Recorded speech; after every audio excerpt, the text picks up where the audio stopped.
As I mentioned, I'm going to be giving this presentation live in Shanghai, China on the 28th, which is just a couple days from now, my time. My time, it's the morning of the 26th.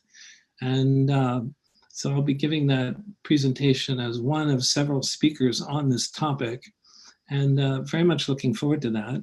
It's also been my experience that in giving presentations more than once, I always get some new insight, whether it's just some subtle thing or something very profound that depends on whatever it happens to be.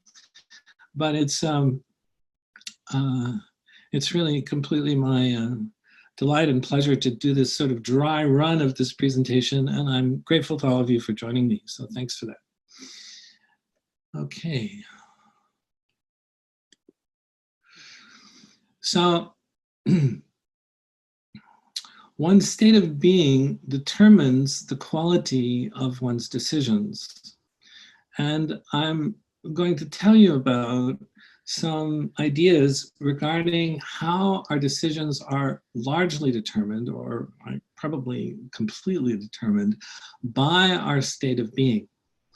And I'm also going to tell you about a new way of being able to actually measure your state of being and how it affects your actions and the results of those actions. But I'm not just going to tell you about it. I'm actually going to demonstrate exactly how this is done. And if that weren't enough, I'm going to also explain and demonstrate for you, to the extent that there's time, how your state of being can be upgraded and remeasured to reflect the changes that some of these new remarkable techniques can produce. Now, I don't have to ask if you want to be successful. Everybody wants to be successful. And you wouldn't be listening to this webinar and doing all the personal development work that you do and everything if that were not true.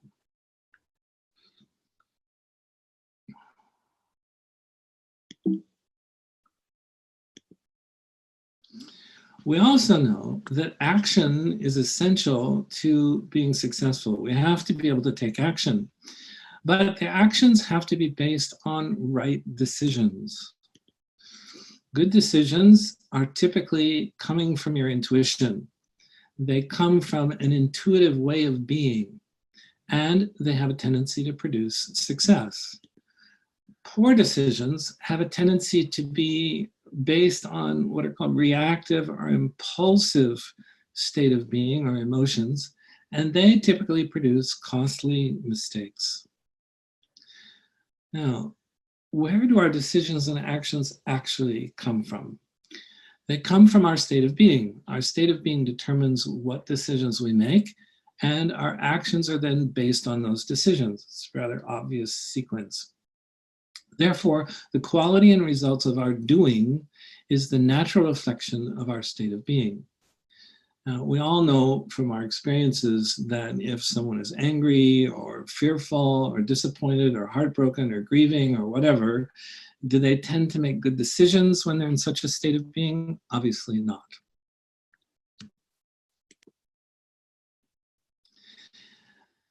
What people don't realize is that there are hidden emotions that are influencing your state of being and therefore influencing our decisions and our actions every day.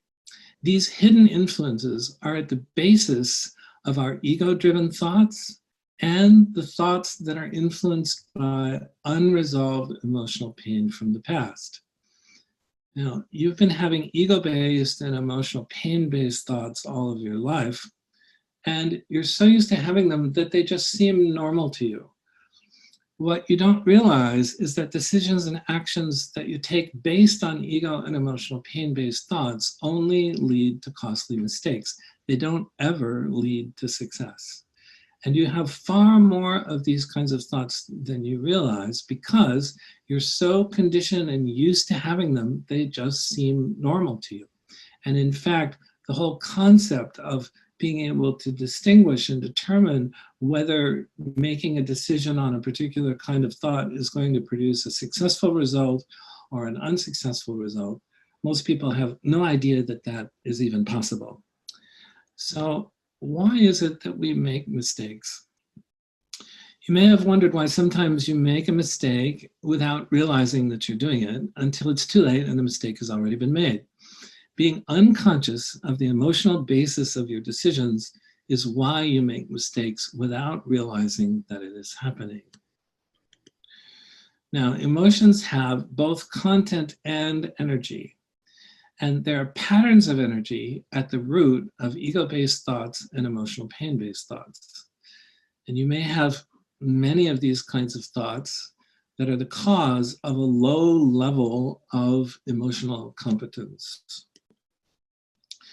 Emotional competence means being able to handle your emotions in such a way that you have a successful outcome. And the tendency is for emotional competence to be universally low. And in general, most people have a very low level of emotional competence, unfortunately. This is like the worst plague in the world, and it's really at the basis of just about every human, social, and societal problem that we have. Now, if you're honest with yourself, you would admit that you aren't particularly good at handling your emotions. You do your best to suppress your emotions because you're deeply conditioned to do that from when you're very little, but it really isn't working that well. And what you don't know is that all of your attempts to suppress your emotions have caused you to accumulate many unresolved emotional energies that are influencing your decisions and leading to the mistakes that you make. And you're not particularly aware that all of this is happening. This is a deeply conditioned, unconscious process for just about everyone. Now, why is that? The reason is that when you're very young, you get emotionally overwhelmed many, many times. And did you like it? Of course not. Nobody likes it. In fact, we learn very quickly to do our best to not feel the awful experience of emotional overwhelm. It's just too painful. We don't want to have to experience that. So everyone gets good at emotional suppression. And this happens even before we learn how to speak. It's called pre-verbal conditioning, and it happens to just about everyone. What this does is it creates an inner emotional landscape in which the quality of your state of being is deeply influenced by these unresolved databases of disruptive emotions. And therefore, the whole quality of your decisions is powerfully influenced by this, even without being aware that that's the case. So the quality of your state of being is a direct expression of how clean or cluttered up your inner emotional landscape is. So it turns out that we have two databases of not useful emotions because there are two, looked at from an energetic perspective, there are two types of not useful emotional energy patterns. And due to our pre-verbal conditioning, these accumulate into these two databases of not useful disruptive emotions.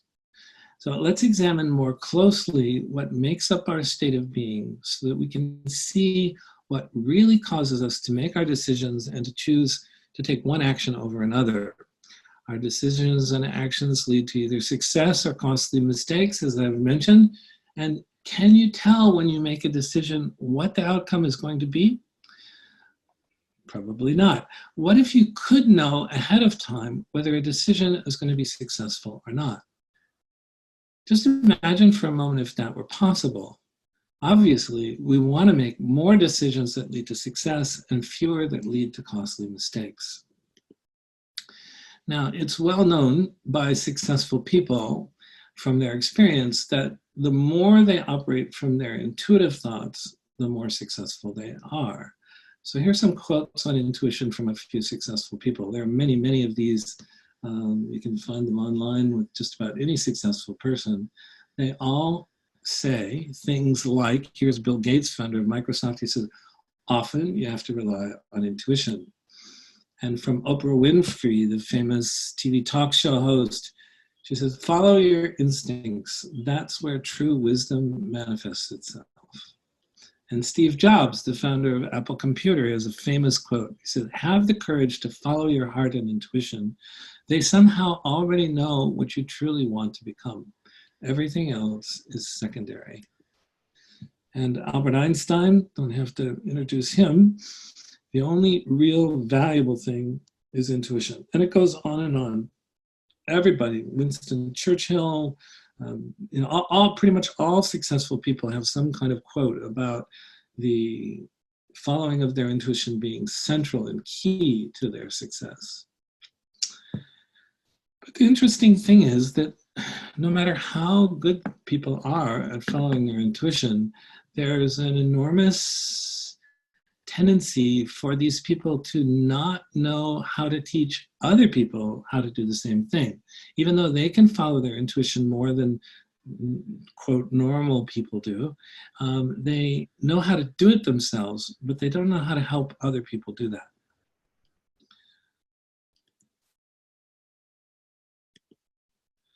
So what's needed in order to be able to do that? What's needed is to have a clean inner emotional landscape. Your inner emotional landscape and the quality of it determines the quality of your state of being and therefore the quality of your decisions.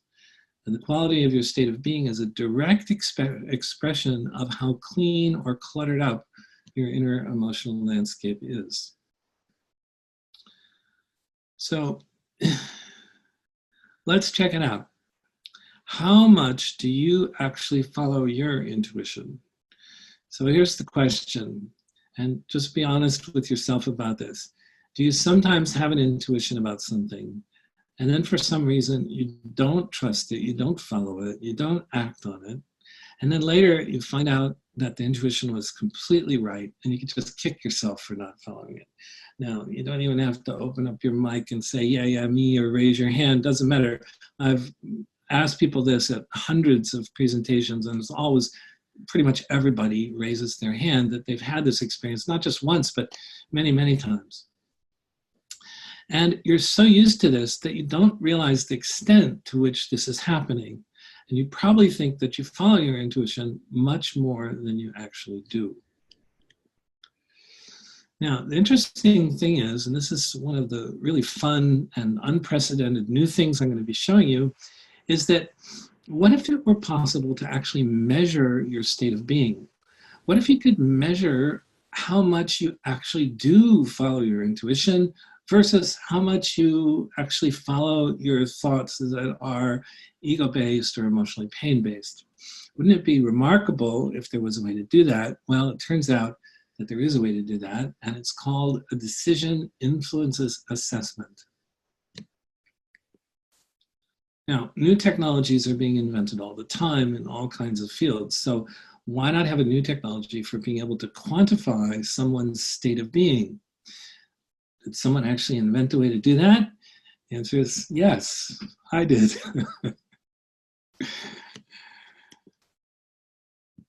This uses a special form of testing to create this decision influences assessment.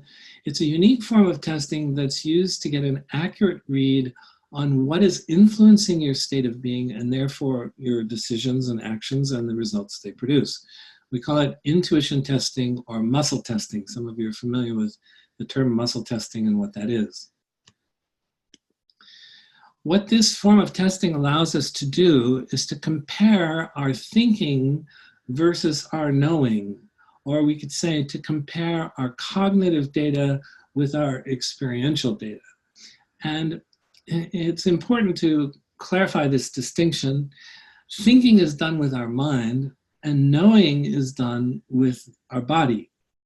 Intuition testing is a way to compare what the mind says about something with what our experience through our body has to say about it. Now, this is extremely useful because the mind has a tendency to give us misinformation. It can only describe things, compare one thing with another. But the body really knows things through direct experience. This gives us a way to be able to compare our cognitive data, mental thoughts, ideas, descriptions, quantifications, elaborations, comparisons, all that stuff, with our experiential data, which is the things that we actually experience through our senses in our body, to see if there's a difference between what our mind says about something and what our body has to say about it. So let's take an example. Here's a strawberry. Now, everybody's tasted strawberries, but if you had somebody who had never tasted a strawberry before, and you tried to describe the taste of a strawberry to them, what would you say? Well, you'd say it's sweet, it's juicy, little seeds on the outside, it's really delicious, et cetera, et cetera. Now, no matter how long you described it, no matter how much you described it, what would happen would be, would the person actually know what a strawberry tastes like? Of course not. You have to actually take a bite, and then you know how it tastes. Now, the description makes sense only after you have the direct experience. So intuition testing is a method of accessing the body's experiential wisdom, and it allows us to then compare our cognitive data with our experiential data. Mostly people make their decisions based completely on cognitive data, and to some extent experiential data, but not consistently. So as you can see from the example of the taste of a strawberry, the experiential data is crucial. It's essential to really knowing what something is. And so if you don't have the direct experience of something, you don't really know it. And there's therefore a much more reliable and useful form of information, which is the knowing information. And this is much more useful than simply intellectual description or comparison. So, would you like to see how the intuition testing works? I think you would. There are two forms of the intuition testing. One form is a kind of hardwired method, and this is used when you're working in person with someone. What happens is they put out their arm, and you have them say something. They say it, which is the cognitive data part of it. And then you test whether the body is congruent with what they're saying by pushing down on the arm. Now, if the arm stays strong like this, this means that there's a congruence between what they're saying and what they've experienced in their body as a match. Okay? But if the arm goes weak after they say what it is that, whatever it is that we're having them say, then the arm going weak is an indication that there's a mismatch. There's a discrepancy, a non-congruity between what they think and what they have experienced. So this has also a wonderful way of being able to transcend the limitations of intellectual understanding only and come to the experience of having the direct experience of something and the true knowing of that particular thing. Now, I mentioned there are two ways of doing this. One is when you're working in person with someone and you use their arm, and this is done not all the time, but just in the times when we want the person we're working with to have the experience of whether they're congruent with something or not. Okay? And so if they're congruent with it, it's strong. If they're not congruent with it, it goes weak. But there's another method of testing which one can easily learn and get good at. And we kind of affectionately refer to it as the Wi-Fi method. And this is done with the smaller muscles of the fingers, which can be done much more quickly, doesn't wear out the client's arm. There are all kinds of advantages to it. And the other main advantage is it can be done remotely. So I could test, for example, and I will when I do a demonstration of this, I'll be testing to show you that there is, in fact, it's possible to do this from anywhere in the world. It could be on the moon for that matter. It doesn't matter how far away you are, it's possible to do this testing on someone's behalf.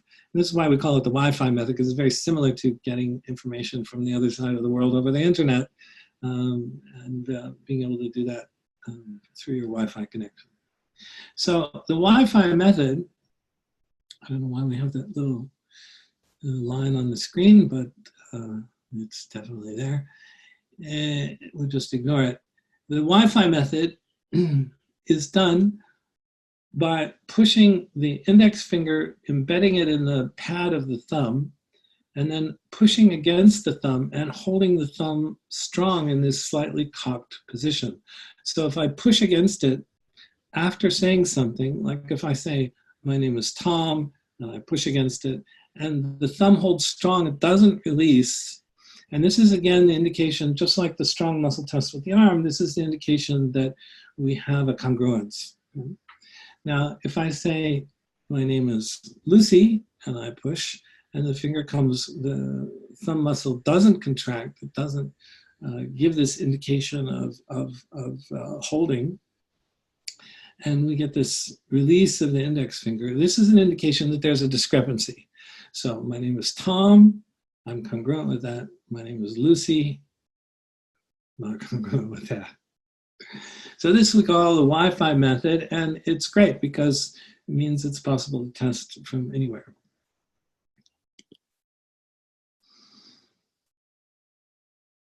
So the decision influence assessment, what we want to do is take a look at what's actually influencing our decisions. We use this form of testing to quantify to what extent each of the 4 kinds of thoughts that we have that influence our decisions are actually influencing our decisions. So when in person, I'd first test with the Wi-Fi method, and then I would confirm the results with the arm test to give the client the experience of what it feels like to have a match between the body and the mind. And in the decision influences assessment, the numbers mean the average amount of times that this kind of thought is influencing your decisions. I'm going to explain about the 4 kinds of thoughts that influence our decisions in just a moment. Now, because you have multiple thoughts that influence any decision, these numbers won't add up to 100 like a percentage. So when you see the example, don't be concerned about that. These are just quantifying by measuring to what extent your decisions are influenced by 4 different kinds of thoughts. It's not uncommon to have them influenced by more than 1 of these kinds of thoughts. So your actions will be the expression of the combination of these influences, and we can now measure this in this particular way. So here's a DIA example. And you can see that there are 4 different kinds of thoughts. In the first column, you'll see decisions are influenced by, and then under that we have practical thoughts, intuitive thoughts, ego-based thoughts, and emotional pain-based thoughts. Now, the optimal state of being that we'd like to be operating in all the time is that our decisions would be based on only our practical and intuitive thoughts, and not at all based on ego-based or emotional pain-based thoughts. So this is just an example of someone, I didn't put their name here, obviously to respect their privacy, but you can see this particular person, when I did their first evaluation just last year in May, it's about a year ago, they had practical thought influence of 88, intuitive thoughts influence of only 16. This is quite common. Most people, when they're first starting, before they learn the techniques that I teach them, they're typically pretty low in terms of their frequency of actually following and being influenced by their intuition. And the ego-based thoughts for this person were 57, and the emotional pain-based thoughts were 48. And you can see that I've highlighted those areas and said, put your attention here. And we have a program that I'm going to explain to you all about, to some extent about, it's called the Freedom Practice, which actually uses the techniques that I'm also going to explain to you and hopefully demonstrate, time allowing, that allow us to reduce these numbers, the 57 and 48, and this will naturally increase the practical and intuitive thoughts. Most people have pretty high numbers in the practical thoughts, as in this example, but the intuitive thoughts have a tendency to be quite sabotaged by the ego-based and emotionally pain-based thoughts.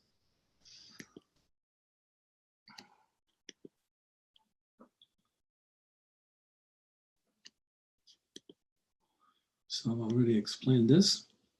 Now, the question is whether you're aware of this phenomena or not, whether you're aware of what's influencing your decisions or not.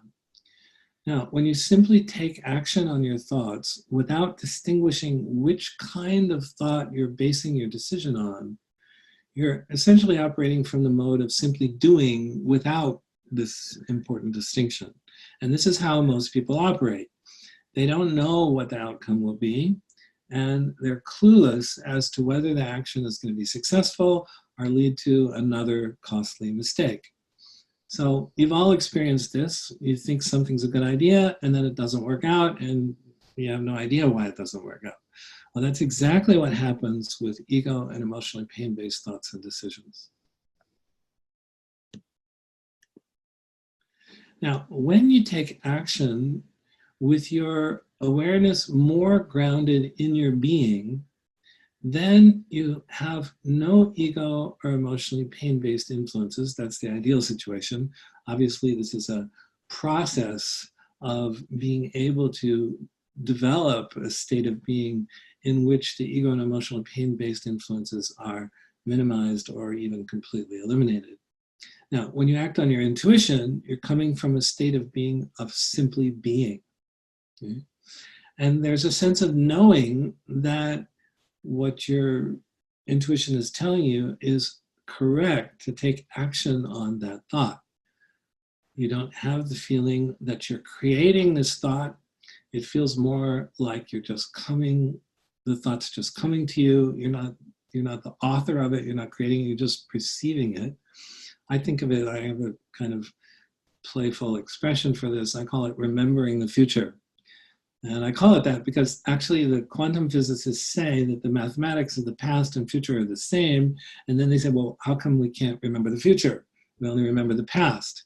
Now, the scientists are good at the math, but understanding human conditioning, we're all deeply conditioned to negate our intuition. When we're growing up and we have some experience of doing something innocently to just explore our world, that, you know, we find mom's lipstick in her purse and we put it all over the family dog and we get punished for it.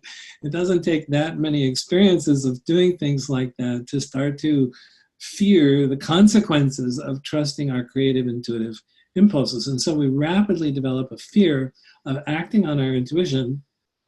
And as I was asking earlier, if you've had the experience, pretty much everyone has the experience of having an intuition, not realizing that there's some fear, subtle or not so subtle, that immediately follows having the intuitive thought and dissuades you from actually acting on that thought. So you have the intuition, you don't follow it, and later you discover your intuition was absolutely right on. And this is extremely common. And that disruptiveness of the influence that's keeping you from following your intuition is that fear that if you do follow it, there's going to be all hell to pay. And that's because you still have some aspect of the traumatic emotional stress, emotional pain from when you were traumatized as a little kid for having some intuitive or creative idea, following it, and then, you know, you didn't know, you were just innocently exploring the world around you and you got punished. And just, you know, I mean, just think about it for a moment. When you're a little kid, your parents are like God to you, you know, they give you everything, they support you. Typically, they're just so loving to you. So to have them suddenly turn on you and punish you for doing something that you did in innocence, I mean, this is actually a pretty traumatic experience for a little kid. And not knowing how to resolve that kind of trauma, you have a tendency to archive it and carry it around with you, you know, most people for the rest of their life. So fortunately, we have a way of identifying these traumatic emotional energies and also some wonderful techniques for actually resolving them.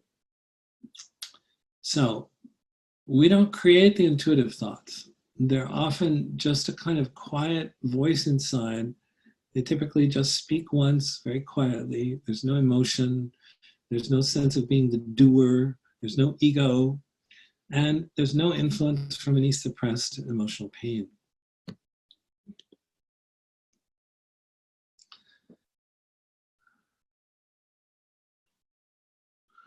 You know, the top athletes have an expression they call being in the zone.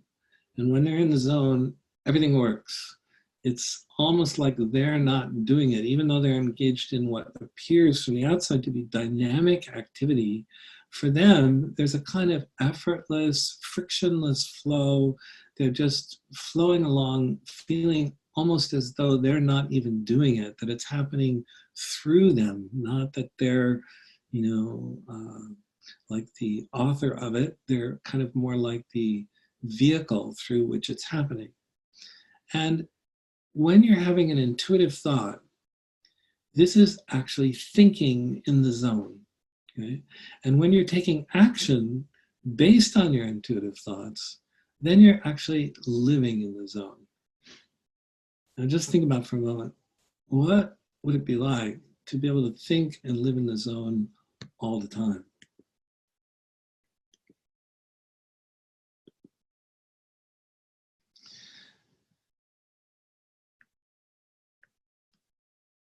Now, actually experiencing your being is something that I'm going to show you how to do right now.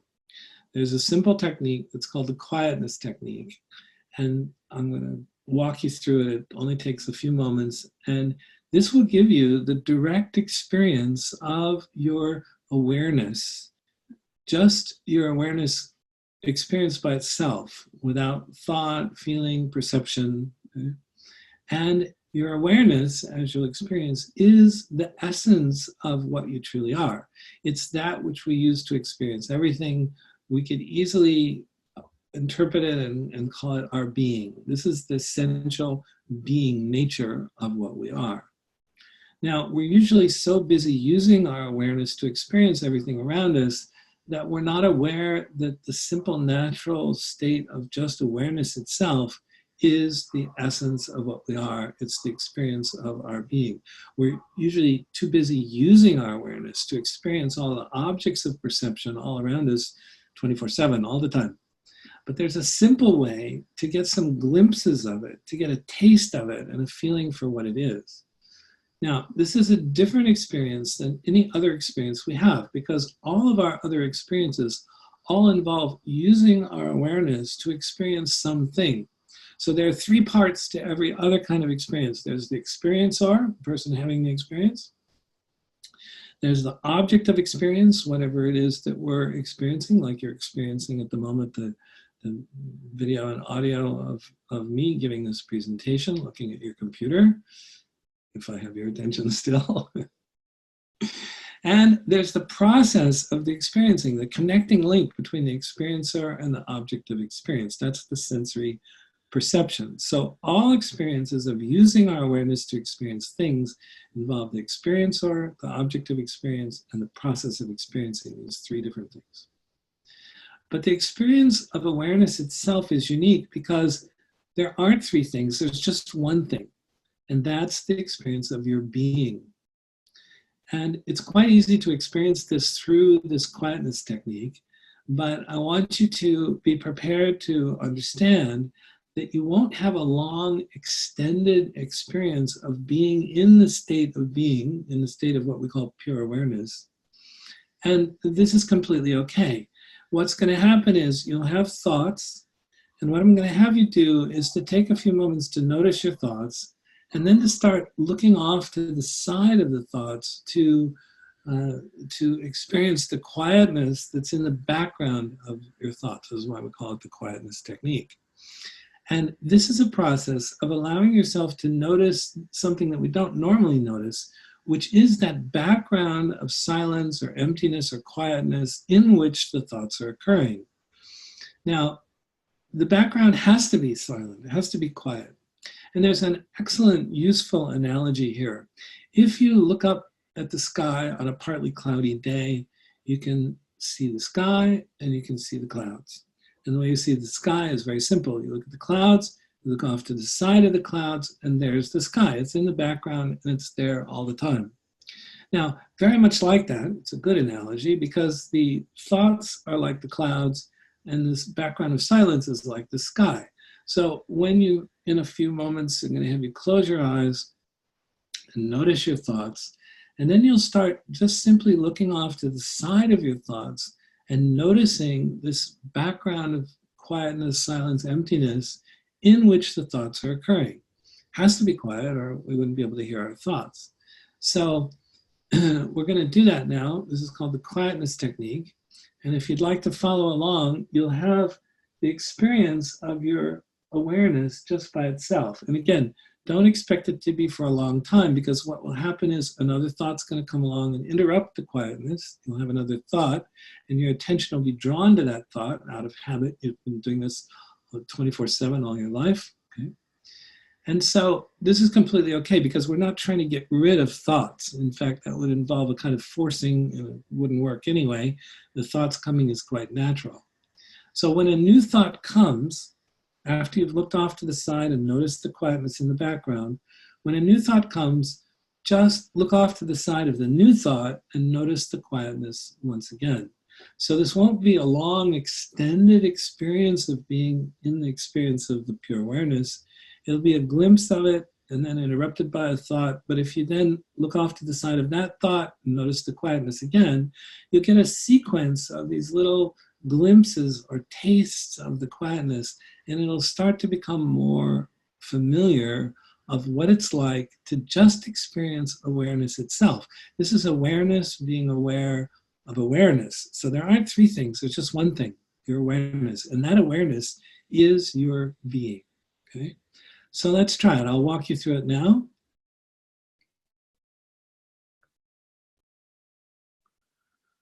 So go ahead and close your eyes.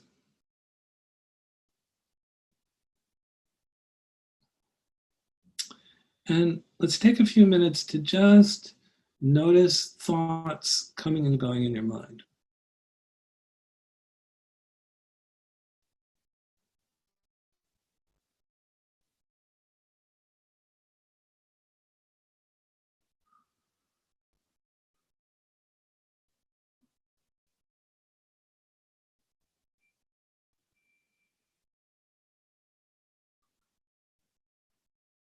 And just waiting a little bit, give you an opportunity to have the experience of several thoughts coming.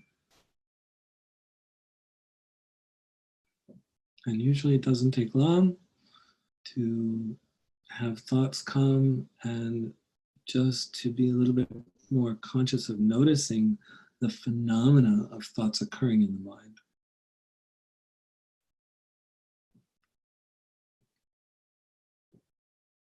So once you're clearly having the experience of noticing your thoughts, what I'd like you to do next is to start noticing the thought and then looking off to the side of the thought and noticing the silent background in which the thought is occurring.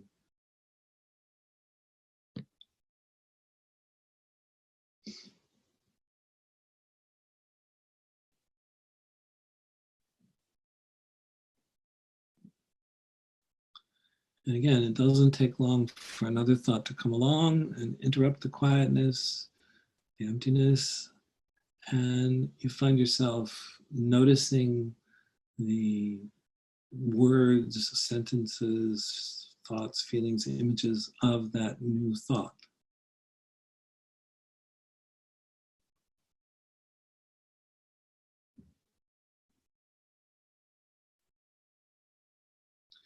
So you simply look off to the side of the new thought and notice the quietness once again.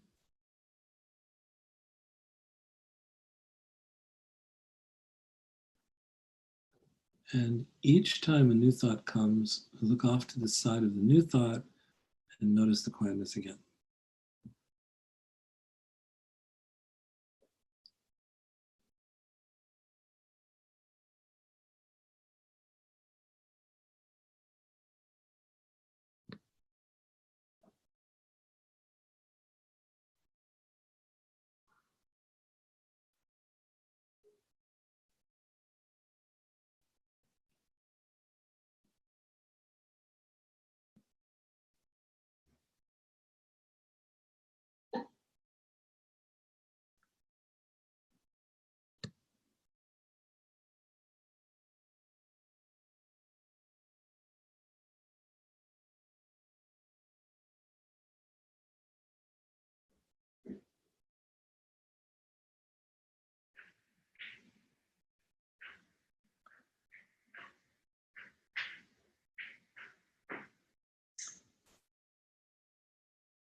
Okay, so by now, I'm sure everyone's had an opportunity to get at least a few tastes of that quietness.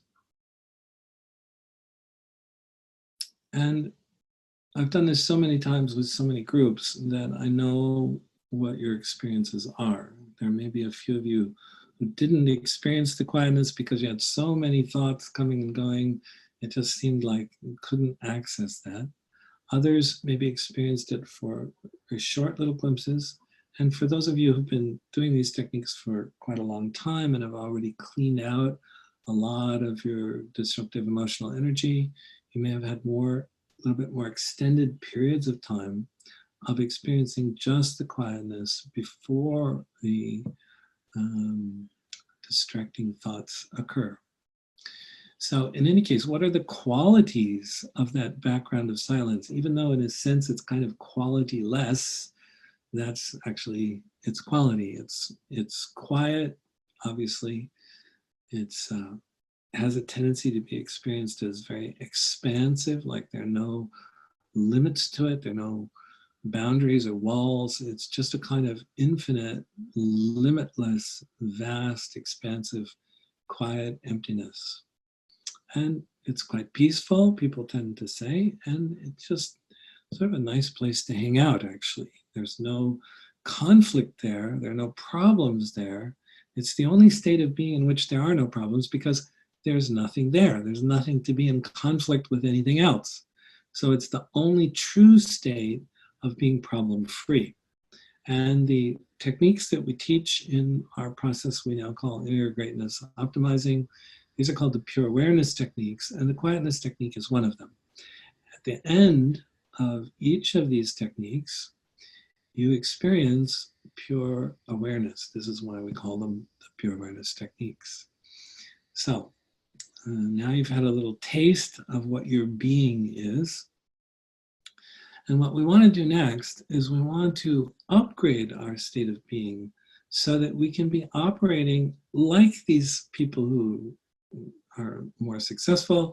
We can operate more and more from our intuition and less from our ego and emotionally pain-based thoughts. So in order to do that, there actually is a way to do that. And what we need to be able to do is to continuously improve our ability to do that until you can clearly distinguish your intuitive thoughts from your ego-based thoughts and your emotional pain-based thoughts, and consistently act on your intuition and not on making or creating, making mistakes through creating these ego and emotionally pain-based thoughts. Let's see, we have a question from someone. Let's see what that is. One moment.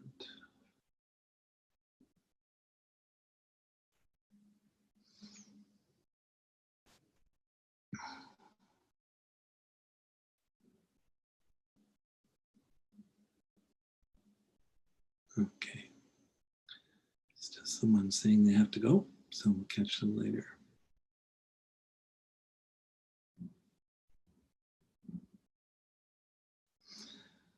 Now, it's one thing to start operating from one's own intuitive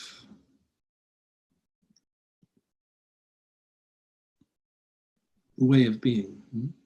What we want to do is we want to be able to upgrade our intuition, and upgrade, this is possible through upgrading our whole way of being.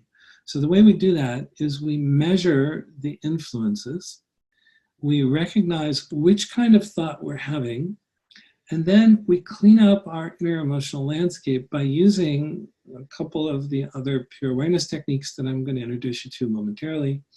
And this allows us to remove the energy patterns that are at the basis of our ego and emotionally pain-based thoughts.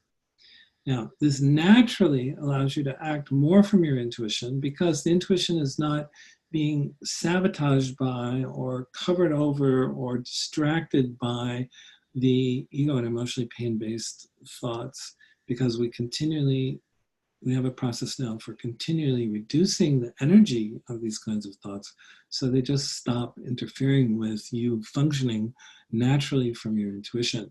And what this means is that you stop making costly mistakes. So what would it mean in a broader sense to you? This would mean your ability to make intuitive decisions is optimized more and more. You would stop making so many costly mistakes. You make less and less of those. And as a result, you'd be far more successful in both your work and your personal life, your professional and personal life. You'd make more money, you'd have better relationships, you'd be much less stressed, your health would improve, and you would become the fuller and fuller and hopefully fullest possible expression of your inner potential. And I know everyone has a sense that they could be living a much better life than they actually are, that you're not living up to your full potential. Everyone has this sense. And you're right, you're not living up to it because of the presence of these two databases of disruptive emotions, the energy of the emotions at the basis of your ego and emotional pain-based thoughts. So if you were to begin the process of cleaning out these things and upgrading and having a cleaner, uncluttered inner emotional landscape, then you would be able to start enjoying your life more than you ever thought was possible. Now, what if, I know many of you are in business, either your own business or you work for another company, and if you are in business, imagine having an entire company or organization where everyone in the organization, let's say, just doubled their ability to follow their intuition. OMG, I mean, can you just imagine what that would do for the entire company? And imagine if you could also cut the number of costly mistakes that people are making by half or even more. Right? And what if conflicts between people in the company could be minimized and much easier to resolve even if they did arise? I mean, this would be something unprecedented and of enormous value, extreme value. Now, nothing like that has ever been available before until now. And I'm very blessed to have had the good fortune to have discovered exactly how to do this. So by now we're really getting it that the quality of our being translates into the quality of our doing. And now you can start to see that the state of being is determined by the extent to which each of the four kinds of thoughts influence our decisions. And the insight that is of enormous value is that these influences are the energy patterns of suppressed emotions. And now we can find them and resolve them using the pure awareness techniques.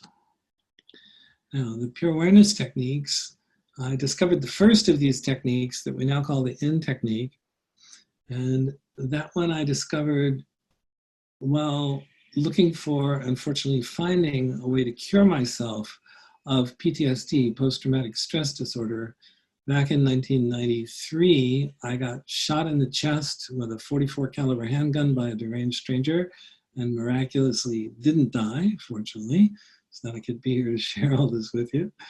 But in the process of looking for a cure for my PTSD, I was fortunate to discover some techniques, particularly this first In technique. It took me a few years. I discovered actually in 1997. And I was very fortunate to find it and start to use it. And I completely cured myself of PTSD, which is like unheard of. So I'm going to explain a little bit about the pure awareness techniques to you in a few moments, and then I'll demonstrate one or two of them as time allows. And I think this will be of great interest to those of you who are new to this work, and for those of you who already know it, it'll of course be just review. So the interesting thing about these emotional energy patterns is that they are, in fact, patterns of emotional energy. As I mentioned before, emotions have both content and energy. And classically, people focus on the content. And this is why we all know people who've gone to conventional therapy for years and still have their problems, because intellectually understanding where the problem came from, your mother did this to you or whatever, this doesn't necessarily and typically doesn't resolve the energy that's holding that disruptive influence in place in your life. So I'm going to explain the two most commonly used techniques to you. One is called the in technique and the other is called the out technique. Now the in technique is for resolving the traumatic energies. This is the first technique I discovered while looking for the cure for my PTSD and fortunately found. And these patterns of energy tend to be the incomplete experience of emotional pain and stress from the past. Now, when I say incomplete experience, this is because when we have the experience, it's just too intense, it's just too much to process in the moment. And so we don't complete the experience of the sensation, of the reaction to whatever happens that's emotionally painful in that moment. And therefore, we don't finish processing it and we archive it, we hold on to it. So these techniques are like a tight knot or ball of energy that we have a tendency to hold inside of us, and they tend to be very localized and concentrated.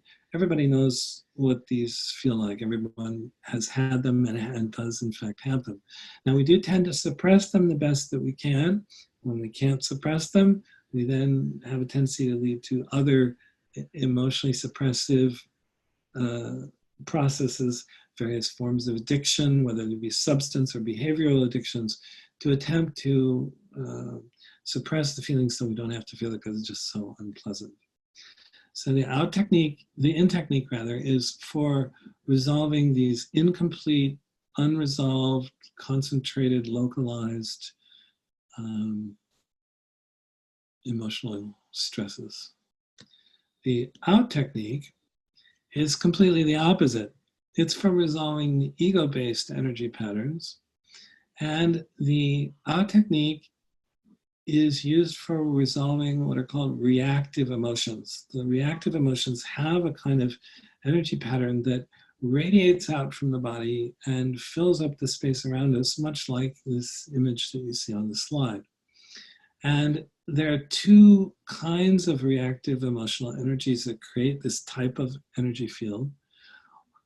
One of them is produced by our reactions to our unmet expectations. We want things to happen in a certain way. They don't happen the way we want. And as a result,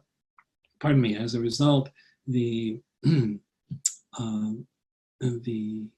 reaction is this kind of radiating energy. It radiates out from the body. This is quite different than the in-technique energies. It's not localized and concentrated. It's more diffused and more like a cloud or aura of energy that radiates out and surrounds and engulfs us. And the problem is that we're inside this cloud. So it's a little bit like having dark glasses on. You look out through it and it colors everything you see. We all know this kind of thing. You know, somebody, when you're upset about something, you're angry, someone comes to you and instantly says, "Hey, Tom, how are you doing?" He's like, "Don't talk to me." You know, it's like your whole field of experience is colored by the influence of the reactive emotion, whatever it happens to be. So people tend to be trapped inside this energy cloud, and it literally clouds your vision so that you don't see clearly. You have a tendency to make decisions out of that state of being, and these decisions are, of course, typically not good. So I'd like to do an in-technique demonstration with someone who's on the call. And if there's someone who would like to have that experience and experience the resolution of something, let's take a topic that's really common for pretty much everyone. And one of the most common fears that people have is the fear of public speaking. Now, if you have the fear of public speaking, it means that particularly before you speak, you start to get nervous. You don't want to do it. You actually even may avoid having situations where you have to speak in public because you're a bit uncomfortable from that. So if anyone who's watching has that kind of fear and would like to get over it, would like to be my demonstration person, then I'd like to demonstrate for you how the in technique works, because typically there's some trauma there at the basis of this fear, and we can access and resolve that using the in technique, and if we need to, also a technique called the locate technique, which helps us find the energy when we can't get it just by talking about it. So if there's anyone who'd like to be the demonstration person, have a little free coaching session here so I can demonstrate the in technique on this presentation. You can unmute your microphone and volunteer. Anyone up for that? This is Sean. I'm up for it. Okay, great. Let's see if we can get you. It's Shrad? Yes.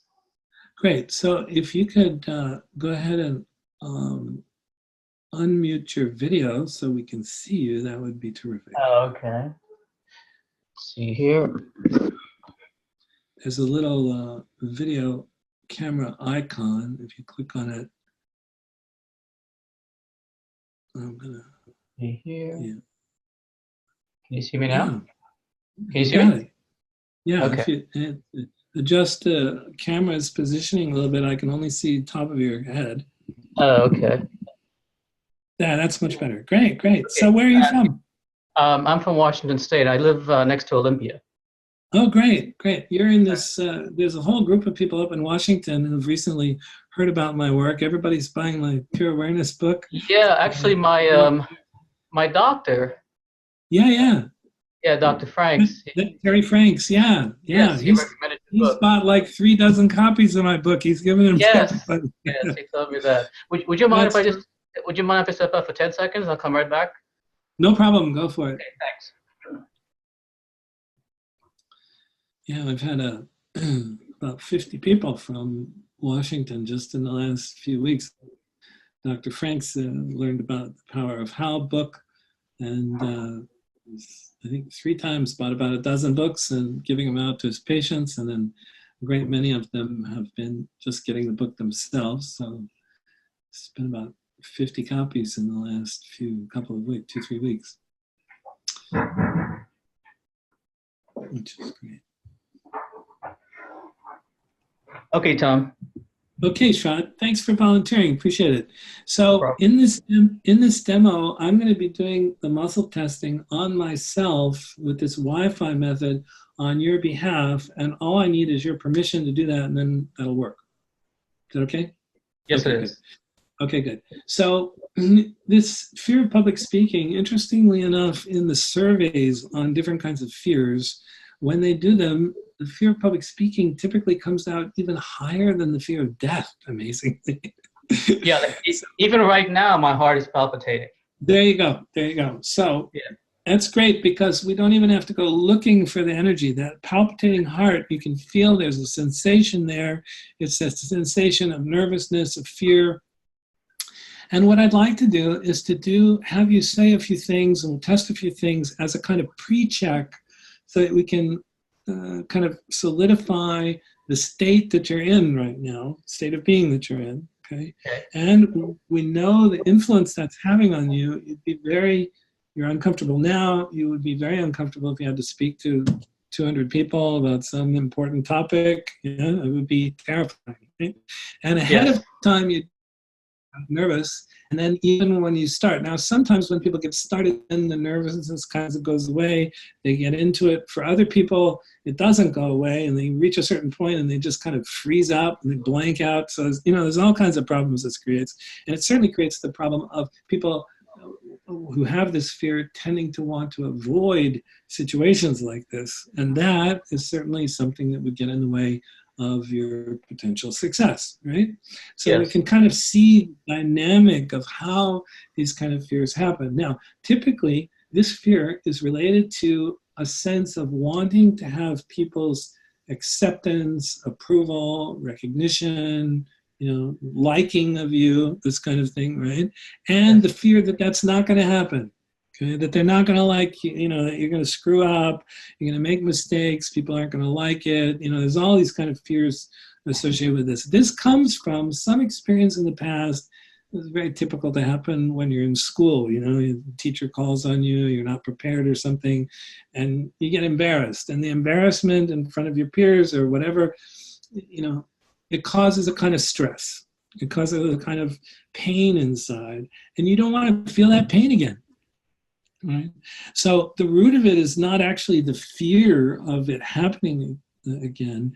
The root of it is the residual trauma from the original experience of when this happened. And when you are put in a situation where there's the potential for it to happen again, you start to feel that. You start to feel the unresolved energy, and that palpitating you're having in your heart, there's a kind of tightness there. There's a kind of pressure there. And it feels like a kind of tight knot or ball of energy there held in your chest, right? Yeah, I feel palpitation in my heart, and in my gut area, that's where the solar plexus gut area is it's actually called the emotional chakra. It's the place where most people hold many of their emotions, which is right in the solar plexus gut area. So okay, perfect. So this is great. So we won't have to use the locate technique to find it. You already know where the energy is. Now, the way the in technique works, I'm going to just explain it to you, and then I'm going to guide you through it, and we're going to resolve this, and you'll be amazed. You're going to be thinking about speaking in front of people, and you won't feel that anymore. You'll just feel neutral and peaceful and okay, right? Yes. Okay, you up for this? Absolutely. Very up for this, I'm sure. Great. Okay, Sean. So the way this works is our habit is to avoid feeling these feelings. And in the avoidance of feeling them, we keep them. We don't resolve them. Because what's needed is for the experience that you had whenever it was, and fortunately, we don't have to analyze it or figure out when it was or anything like that, because you already feel the energy, and it's the energy that's the key factor. It's the important factor. And when you feel it, all we have to do, this is amazingly simple, all we have to do is allow ourselves to feel it, but to feel it in a particular way, a skillful way that allows us to actually complete the incomplete experience of the energy that we're holding there. And the way you do that is you simply focus on the central, strongest part of the energy. You'll notice that if you allow yourself to feel the energy that's there, you'll notice that there's a kind of field of energy there. And in the field, there's a place where the energy is more intense, which is typically toward the center.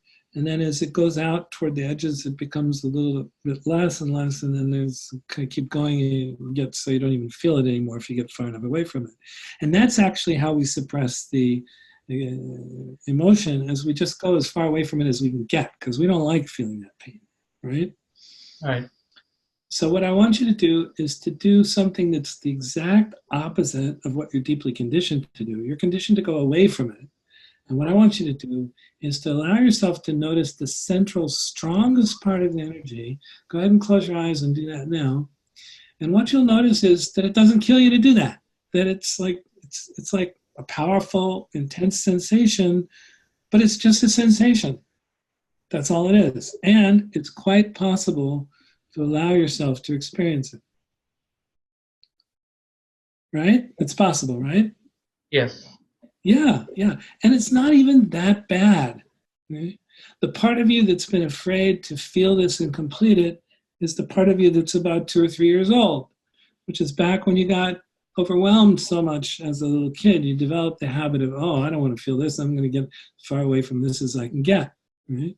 So you've been in that habit, stuck in that habit, which has caused you to keep this archived, unresolved, incomplete sensation. And now, by simply allowing yourself to feel that central, strongest part of it, you're allowing yourself to begin the process of completing something you couldn't complete back then. It was just too much. Now, after you just notice the central, strongest part of the energy for a while, don't try to make it go away. Don't try to do anything to it.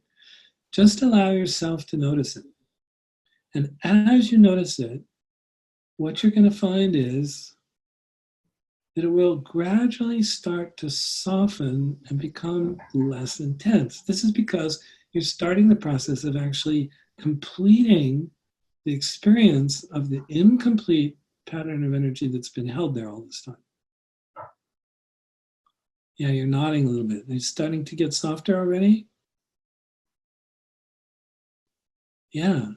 So as it softens, what you do is you allow yourself to get a little closer to it again. Now, don't get so close that it's really intense and overwhelming. Just get close enough that you can really feel it without being overwhelmed by it. It's a little bit like kind of clicking in for a closer view when you're on Google Maps or something like that.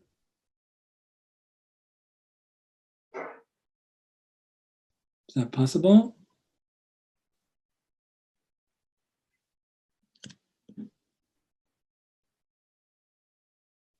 Still with me? Yeah. So it's possible to get closer to it like that? Good. So each time it softens, and it will continue to soften as you just innocently, gently notice the central strongest part of it, each time it softens, get closer to it again.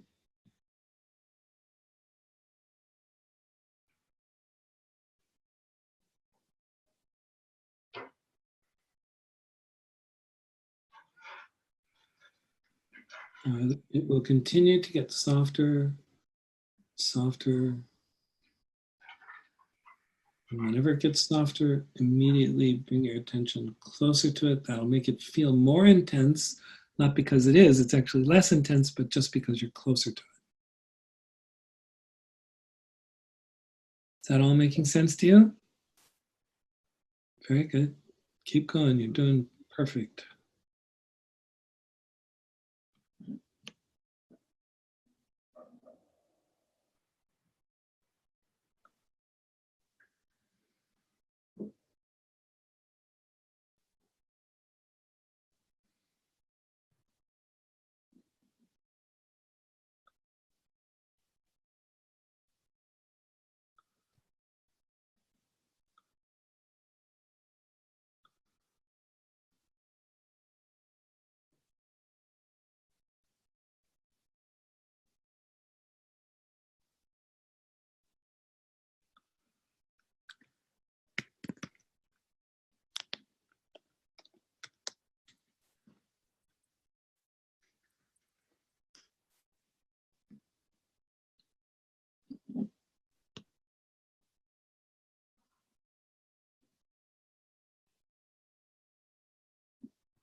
How's it going, Sean?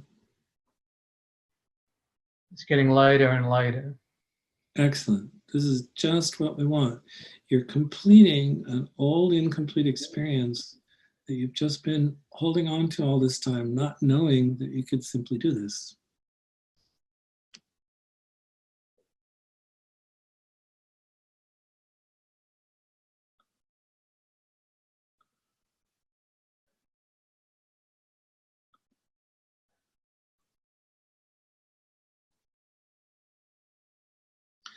So you just keep going, getting closer and closer. The energy will become softer and softer. Just before it's completely gone, the experience will start to change. What'll happen is it'll be sort of like the fog burning off in the morning sun. It'll just be sort of dissipating, moving away. And when it's all completely gone, you'll be back in the state of quietness, like we did in the quietness technique, where just the quietness is there, and you'll go back to just having thoughts coming and going. But the sensation of the incomplete, unresolved energy you've been holding there, the trauma at the basis of the fear, will be, in fact, gone.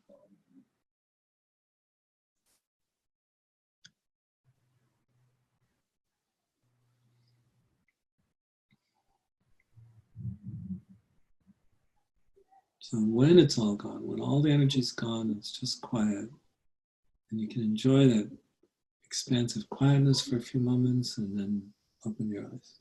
But just take all the time you need. We want to be thorough about it and not just stop because it's better.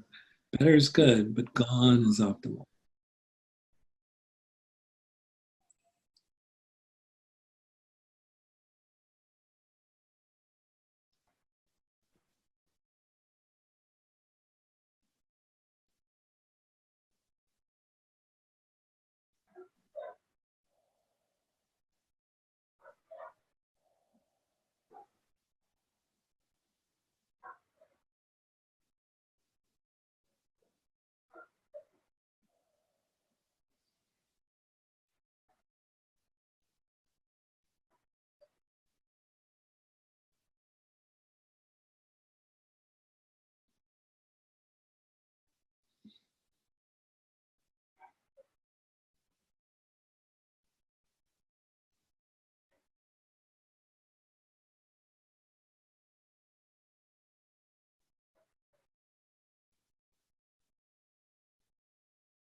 And just keep getting closer and closer as it softens. And you'll reach that point where the last part of the energy will just sort of dissipate and fade away.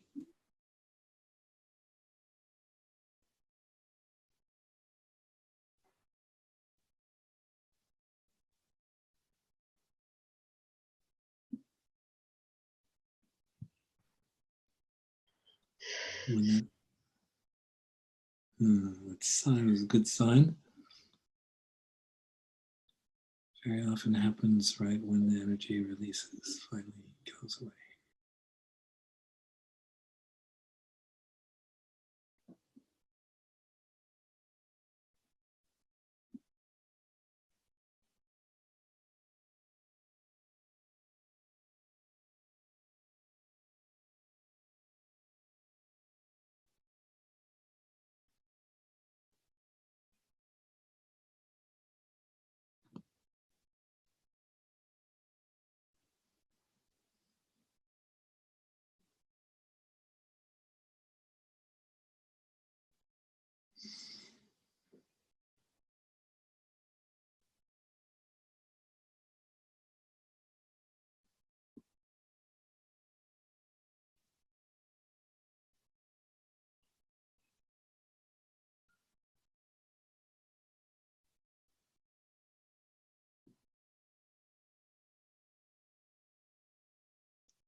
How are you doing?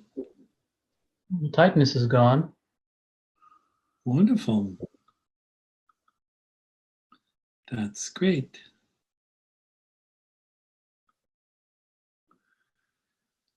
And let's check it out then. You can go ahead and open your eyes. I can't see whether that's the case or not. Eyes open? Yeah. Mm-hmm. Yeah, okay, good. Not enough light. I couldn't see. Okay, great. Oh, So right. let's check it out.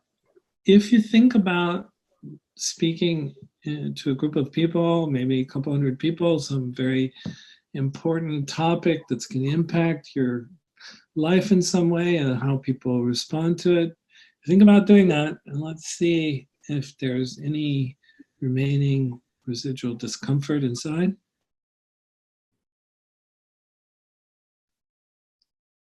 And you might be a little bit amazed if there's not.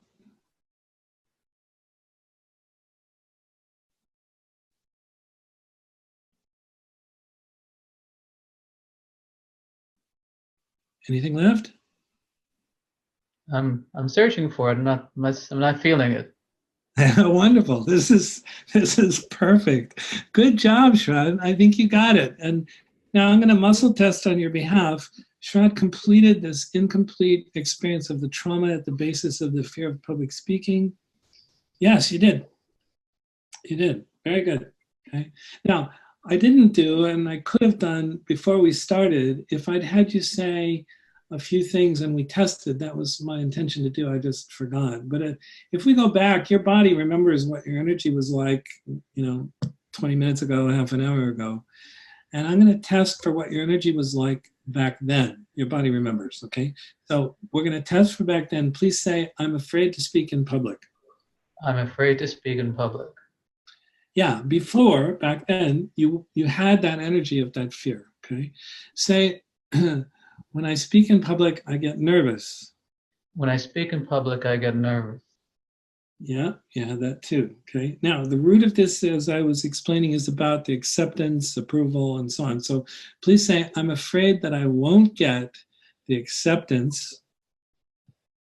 I'm afraid that I won't get the acceptance, Recognition, or approval that I feel I need from my audience. From my audience. Great. That was how it was before. And if you were imagining speaking to that group of people back then, which you did, you felt that energy of the fear very present. You had the heart pounding, you could feel it in your solar plexus, and now it's gone. So now we're going to test for you on the basis of your energy now, having resolved this, having completed the incomplete experience. We use the same test statements. Please say, this is in the now. Okay, please say, I'm afraid to speak in public. I'm afraid to speak in public. No energy on that. This is terrific, okay? Say, when I speak in public, I get nervous. When I speak in public, I get nervous. Very good. So I'm afraid. Yeah. I can feel the freedom. Like when I say it. Yeah, isn't that great? It's like it's not there anymore. Yeah, how amazing. In 10, 15 minutes, you've gotten rid of the basis of this fear. Fantastic. Great job, man. Thank you very much. You're so incredibly welcome. So now, if you now imagine again being in front of that group of people, you need to speak. How does it feel to imagine that? I'm laughing. No big deal, right? Yeah, I actually picture myself in front of my team, and I'm smiling as opposed to being nervous. Absolutely fantastic. Great job, Shrad. Thank you so much. Appreciate your volunteering. And this is a wonderful example of the power of this in technique. The thing that we want to recognize is that these unresolved disruptive emotional energies, fortunately, there are only two kinds. Okay? There's the in technique kind and the out technique kind. And fortunately, the techniques themselves are very, very simple. There are only two kinds. The only problem is we have lots of entries in these two databases. We've accumulated these kind of disruptive emotions, both in and out technique energies, throughout our whole life. So we have lots of them. So the thing that's needed is to develop the skill and to learn how to use that skill on an ongoing basis, both to clean out the backlog of all the stuff that's been accumulated throughout your life, but also then to keep it clean by handling things right when they come up. Okay? And this is what's called emotional competence or emotional mastery. This is the ability to handle your emotions in a way that actually really works. And the principal shift is shifting to dealing with the energy rather than trying to resolve it at the level of the content, which all coaching and traditional therapy and stuff attempt to do. We all know people who've gone to therapy for years and still have their problems. Right? And this is because it's cognitive therapy. It's dealing with the mind. And that's not where the essence of the problem lives. The essence of the problem lives in the energy. And this is what I discovered that allowed me to completely cure myself of PTSD back in '97. And I haven't had any of the PTSD symptoms ever since. No nightmares, no flashbacks, no startle response, no hypervigilance, nothing. And I had all of them. And I had all of them, on a scale of 0 to 10, they were at a 20. I mean, you can imagine you go and see a door and somebody pulls out a 44 caliber handgun and shoots you in the chest. I mean, it's a complete miracle it didn't kill me. So anyway, grateful to be alive and grateful to be here with you to share the benefit of my discovery. So thank you again very much, Shrad. Great job. Thank you. Thank you very much. You're very welcome. So tell Dr. Franks and all your buddies there in Washington and If any of them want to see this video, they can just drop an email to info@integratenessglobal.com and we'll send them a link to be able to watch the video. So very Okay. good. Enjoy. Thanks a lot. You Thank can you. go back on mute. Now I'm going to continue the rest Okay. of the presentation, which is just a little bit. Great job. Okay.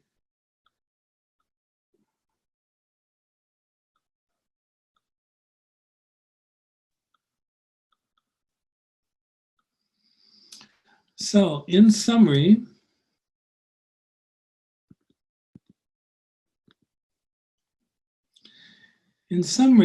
I'll just review what's needed in order to upgrade your state of being. Oh, here's something I didn't do. Let's go back.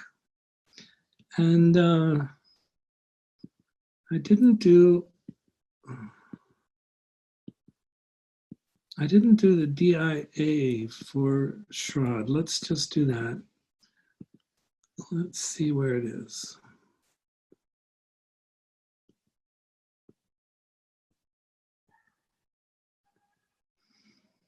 So I definitely want to do that.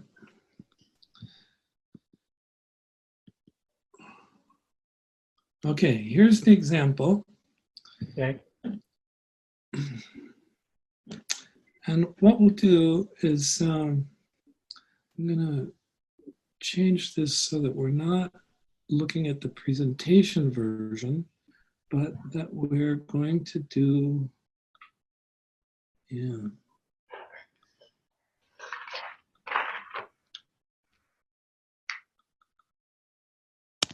Let's put your name here.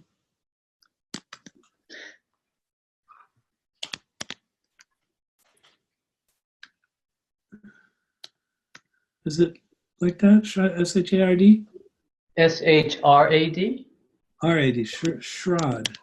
Right. There we go. Now I got it right. Okay. And the date today is the 25th. And we're going to get rid of these numbers from the example. And we're going to simply test to see, and we're going to test to see the before and after values so that we can see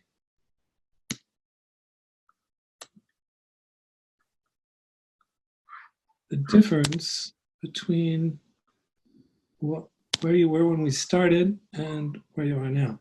Now, on the practical thoughts level, I'm going to do first the testing for you for what you were like before we started, okay, as we did before. And your body remembers. So on the level of practical thoughts, the influence that the practical thoughts have been having on your decisions previously, 70, 80, 90, 81, 2, 3, 4, 5, 6, 7, 8, 9, 89. This is common for there to be a high level of practical thoughts. Pretty much everybody has that, okay? On the intuitive level, intuitive thoughts previously were in the teens, okay? 11, 12, 13, 14, 15, 16, 17, 18. 18. So that means to the extent of 18, whatever we want to call that extent, there's this is the approximate frequency with which your intuition has been influencing your decisions. Certainly not high enough, right? This is like, and you've probably had many of experiences where you've had an intuition and then not followed it and then found out later, oh my God, I wish I would have, right? Yeah, so this is very common, and this is due to those kinds of conditioning that I was talking about before, when we have these traumatic experiences of getting punished primarily. And by the way, we have way to make that disappear, just like we made the energy of the fear of public speaking disappear. Okay, we can do that. Okay. So it's extremely valuable to do that, because when you increase the ability to act on your intuitive thoughts by decreasing the energy of the ego and emotionally pain-based thoughts, we get those out of the way, then you start to make more decisions based on your intuitive thinking, and this leads to more success. Okay, so it's extremely valuable to do this. Up until now, there hasn't been a way to do this. Okay, people have not known how to do this. So this is like a major, major breakthrough.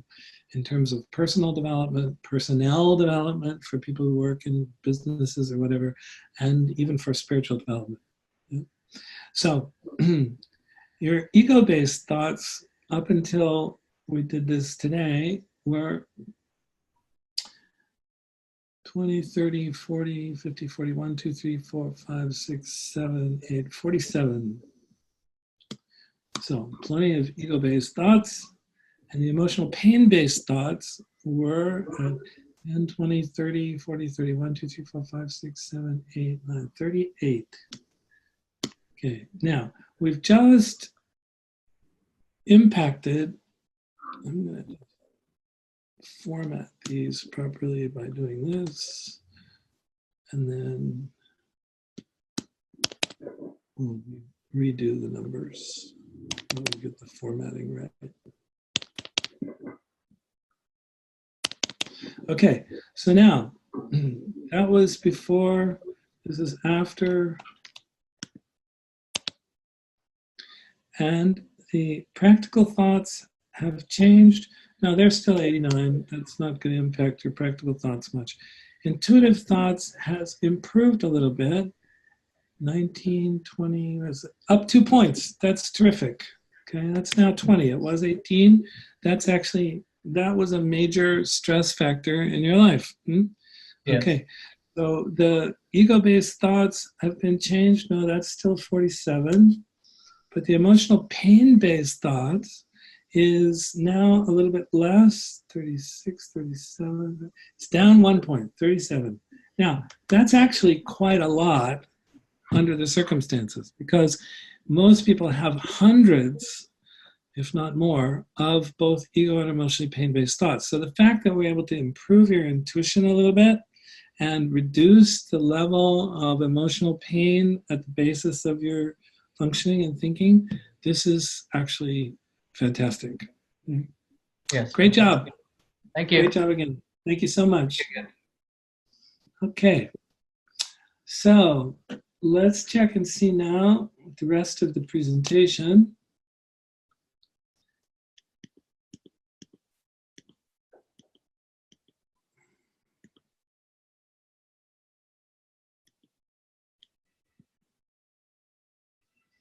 So if you could get good at this, what would it actually mean to you? As I was starting to say, this would mean that you'd have all kinds of improvement in your life.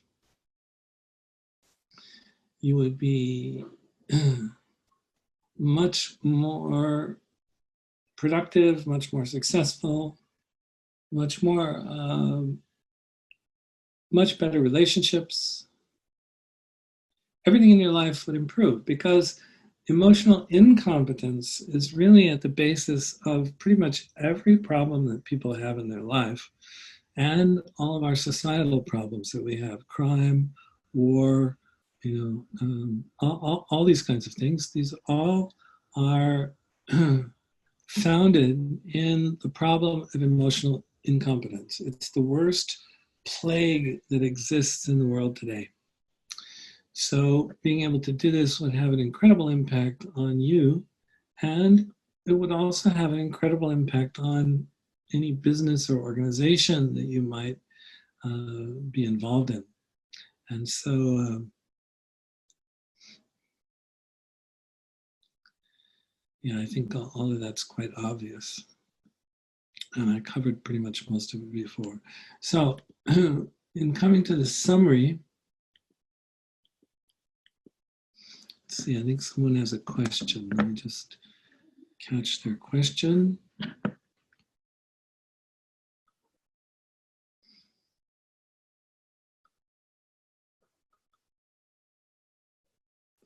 See if that's possible. Yeah.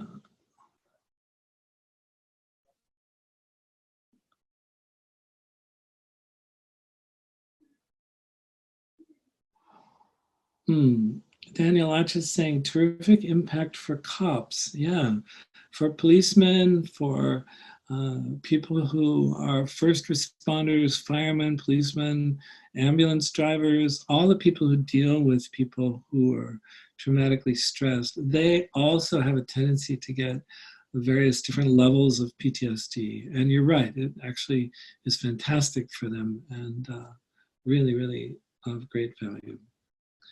Okay. So again, let me come to the summary.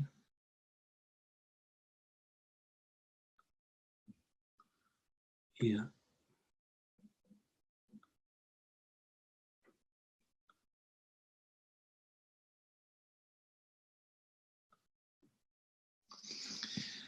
So what's needed in order to upgrade your state of being, the first is to recognize that we indeed are having all four kinds of thoughts every day.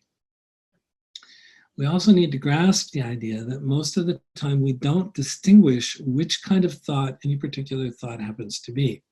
And this is because we've been having all four kinds of thoughts all of our life. They're all so familiar to us that they just seem like they're a part of our way of being. And indeed, they have been. So what's needed is to be able to make this unconscious process of not recognizing the nature of the kinds of thoughts that we're having, and therefore not understanding why we keep making mistakes, making poor decisions. This process needs to be made conscious. We need a systematic way of being able to turn the unconscious process of not recognizing the kinds of thoughts that are influencing our decisions. We need to make this into a conscious process. And we have now a way to be able to do that.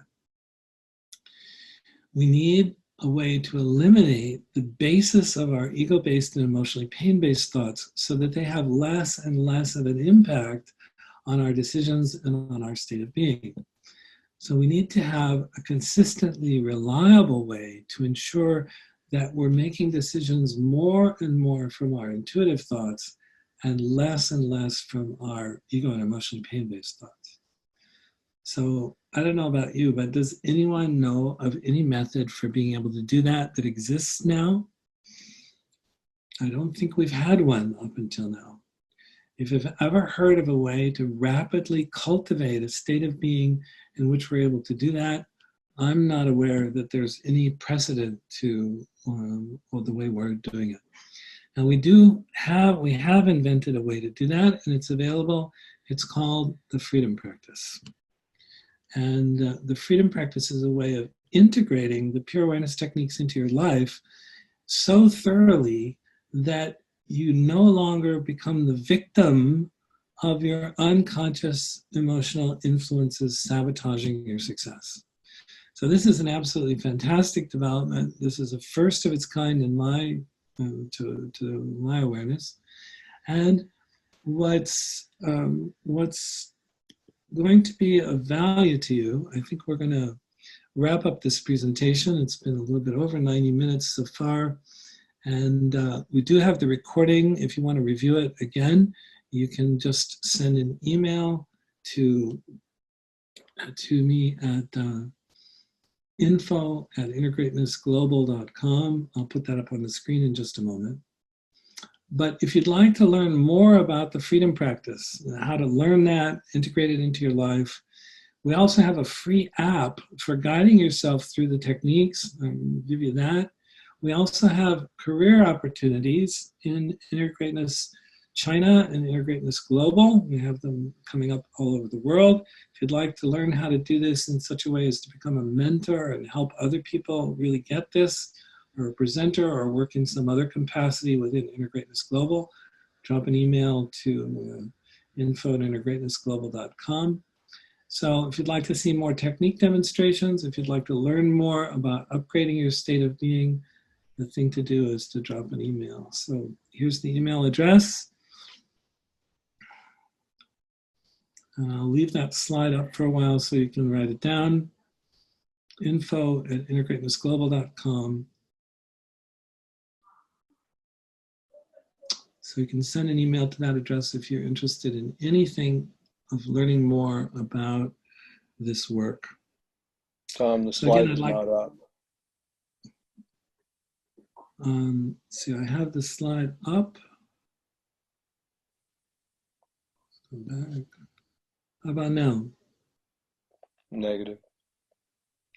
So just write it down. Daniel, just write down info@innergreatnessglobal.com. Everyone else can see the slide? It's on mine.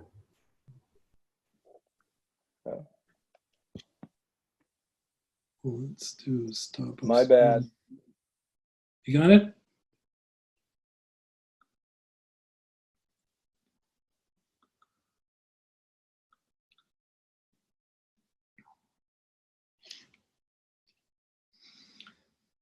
This is another. Hello. Okay, another possible view. So I'll, if there are any questions anyone has, Yeah. I'd be happy to take questions. Yes. Go ahead. Hello. Chowki? I don't know. I'm Korean. This is Korean. Hi, Seoul. welcome. Thank you. I know you come to Korea. I see you maybe Yes. 2 years. Yeah. And your coaching technique, I learned to you. And you come to Korea. Yes. I show and understand. Wonderful. I have a question. Yes. I like core, C, gap, any your coaching skill is. Yes. I wonder how the existing as a difference name you say. I don't know. Core is what say, C is what say. Yeah. I understand your question. When I originally created this work, I was using a computer analogy, and we called the whole system human software engineering. This was about debugging and upgrading our inner human software. Mm-hmm. Now, back when you saw me in Korea, I was using that language. And when I came to China and I started teaching in China, I found that these computer acronyms, like CORE was an acronym for Center of Remaining Energy, which was a good description of the technique, actually. But this was not so easy to translate into Chinese. The same thing with C technique. C stand for gosh, it's been so long since I used it. The acronym was something about getting outside the energy field. Anyway, I can't remember it at the moment.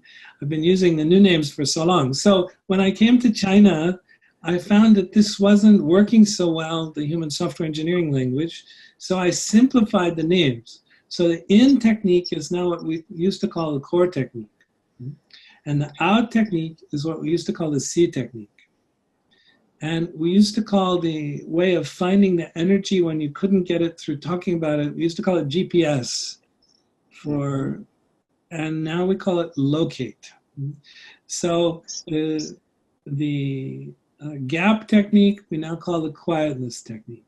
So if you go to the website, innergreatnessglobal.com, and you go to the articles menu, which is at the top, in the articles, there's one article on the, let's see, it's called the,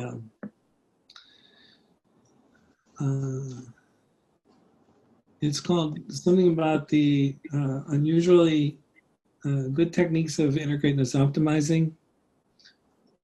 Inner greatness optimizing resources, something like that. Anyway, check the articles. There's one there that's a summary of all the unique things about this process, and it has all the new language there. Okay, that should answer your questions.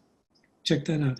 So nice to see you, and glad to connect with you again after all these years. It was quite some years ago I was in Korean. I have 2 of my books are published in Korean, actually. When are you planning to come to Korea? Well, thank you so much for the suggestion. I do have very good friend and student in Korea, Sharon No. You might know Sharon. She helped with the translation and the organizing of one of those presentations that I gave when I was in Korea before. So I certainly hope to come back to Korea, and we'll be looking for getting this work going in Korea. You might want to consider becoming an employee of Integrateness Global and helping us bring the pure awareness techniques to Koreans. Okay, I have to your email. Wonderful, great. Thank you. Nice to see you. Very good. Very good. Any other questions from anyone before we close?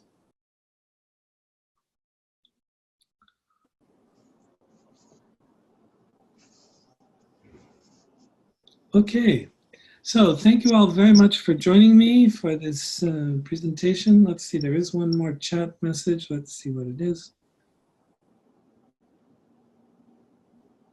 Okay, very, very good. So thank you all, everyone, for joining me. I have your PPT file is where I wanted to your PPT file. What can I do? The PPT for this presentation? Yeah. Yeah, so normally I don't give those out, but if you, when I send out the notice about the recording, when it does have the recording, you know, you can see the whole PPT again, and you'll be able to get that anytime you want. So you actually will have access to it in that form. Okay. Okay, great. Thank you. Thank you. You're welcome. Great. Nice to see you. Thank you. 반갑습니다. 아유, 고맙습니다. 사랑합니다. 안녕히 가세요. 안녕히 계세요. 고맙습니다. My little bit of Korean, I know. 예. Terrific. Thank you so much. Bye-bye. Thank you. Okay, everyone, I'm going to end the meeting now. All the best to you. My wish for everyone is that you become emotionally competent. The best and fastest way to do that is through the freedom practice. I'll be sending you information about the freedom practice and those other things. Oh, by the way, if you want a free, normally it's not free. If you want a free decision influences assessment, then send me an email and I'll make one for you. Okay? Very good. Thank you all so much. All the best to you. Many blessings. May you enjoy emotional competence and live in pure awareness all the time.